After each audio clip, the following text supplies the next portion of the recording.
Hello my dear students, welcome back to the channel English Classes. Today we are going to deal a lesson from class 10th. This is a story with the title I Will Do It from Unit 1 C Reading of 10th class English textbook. This story is written by Sudha Murthy, wife of Narayan Murthy. She is an Indian social worker and author. Murthy began her professional career as a computer scientist and engineer. She is the chairperson of the Infosys Foundation. She has founded several orphanages, participated in rural development efforts, supported the movement to provide all Karnataka government schools with computer and library facilities, and established the Murthy Classical Library of India at Harvard University. Murthy also teaches computer science, and she composed fiction Dollar Sauce. The present story is an extract from one of her most successful stories, How I Taught My Grandmother to Read and Other Stories. Now let's see the glossary before getting into the lesson. Mandap, a raised platform.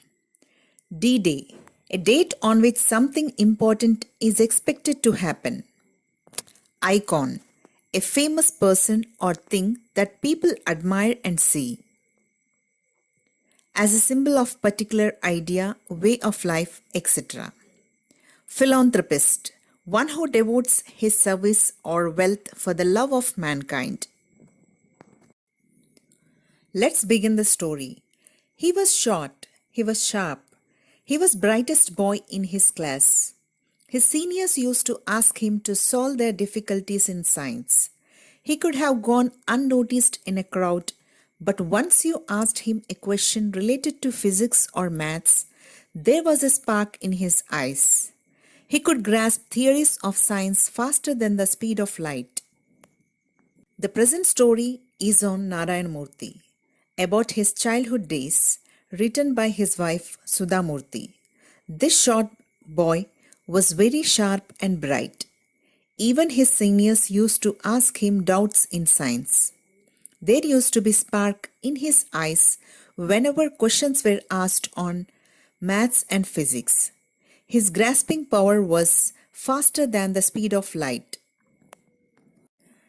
He came from a poor but educated family. His father was a high school teacher and an avid reader of English literature. He, like all the boys in his class, was trying to get admission into some engineering college. The brighter ones wanted to study in the Indian Institute of Technology, or the IITs. There was an entrance test for IIT. This boy, along with his friends, applied to appear for the test. They did not have any special books or coaching. All these IIT aspirants would sit below the shade of a stone mandap close to Chamundi Hills in the sleepy town of Mysore. He was the guide for the others. While the others struggled to solve the problems in the question paper, he would smile shyly and solve them in no time. He sat alone below a tree and dreamed to study at IIT. It was the ultimate aim for any bright boy at that age, as it still is today. He was then only 16 years old. He came from a poor family. His father was a teacher and an active reader of English literature. His dream was to get IIT. He, along with other friends, applied for the exam. They did not have any special material or coaching, but used to do combined studies in the mandap of Chamundi Hills in Mysore.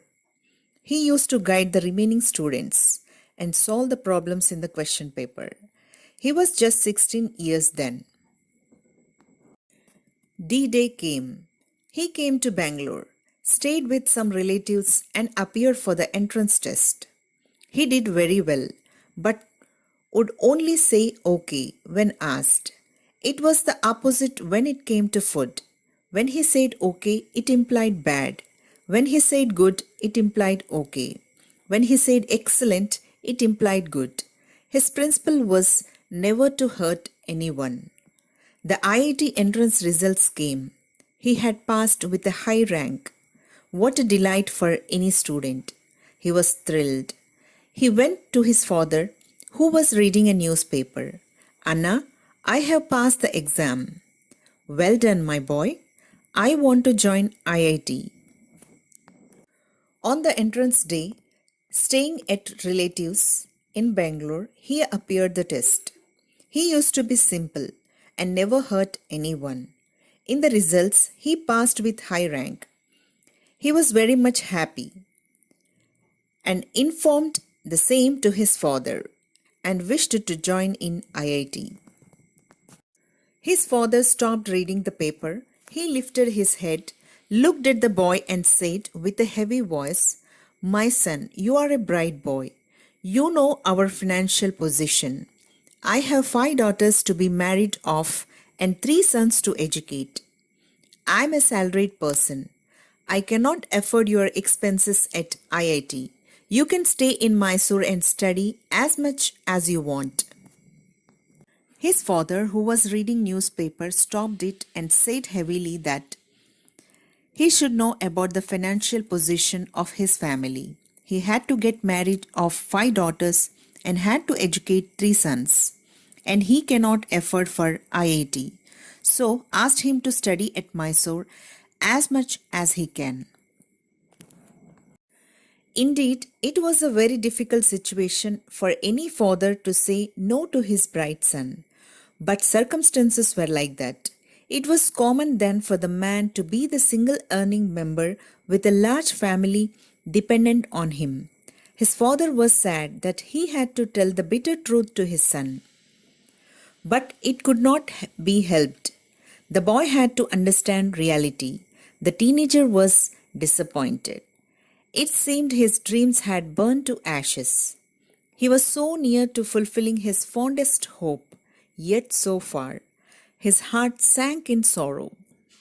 In fact, his father was also feeling it difficult to say no to such a bright student. The situations were like that. He was a single earner of the large family. He was helpless. This boy was very much disappointed. Though very near to fulfill his dream, still he could not fulfill it. He did not reply. He never shared his unhappiness or helplessness with anybody. He was an introvert by nature. His heart was bleeding, but he did not get angry with anybody. The day came. His classmates were leaving for Madras, now called Chennai. They were taking a train from Mysore to Madras. They have shared good years in school and college together. He went to the station to say goodbye and good luck to them for their future life. At the station, his friends were already there. They were excited and talking loudly. The noise was like the chirping of birds. They were all excited and discussing their new hostels, new courses, etc. He was not part of it, so he stood there silently. One of them noticed and said, You should have made it. He was a kind of an introvert. He never expressed his anger on others. All his friends were going to Madras. He went to bid them to the railway station. They all were excited and discussed about their studies and hostels, but he was not part of them. He did not reply. He only wished all of them. They waved at him as the train slowly left the platform. He stood there even after he could no longer see the train or the waving hands. It was the June of 1962 in Mysore city.